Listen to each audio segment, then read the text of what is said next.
તો આજે બનાવ્યા ટેસ્ટી એકદમ બટાકા ભૂંગળા। તો જય શ્રી કૃષ્ણ દોસ્તો। હસબન્ડ ટિફિન લઈને જતા રહ્યા, ઊંડોથી શ્વાસ લીધો, ગિરી બાપુની કથા શરૂ કરી, 10 મિનિટ બેસવાનો વિચાર કર્યો, પણ મનમાં યાદ આવ્યું કે વર્કઆઉટ હજી બાકી છે।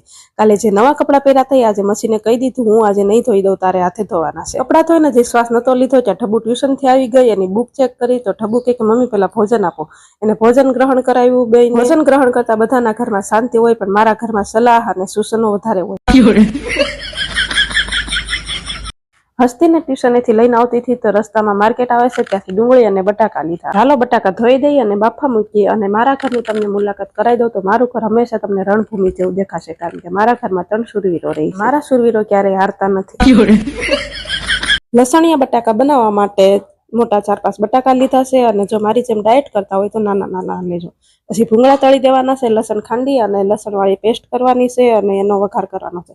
હિંગ થોડી કોસી નાખજો, નકર પાડોશીને ખબર પડી જાય। શાબાશ બેટા। તો મિત્રો આખો દિવસ દોડધામમાં જાય, પણ રાતે બાળકો હસીને જાદુની ચપી દે એટલે બધો થક ગાયબ।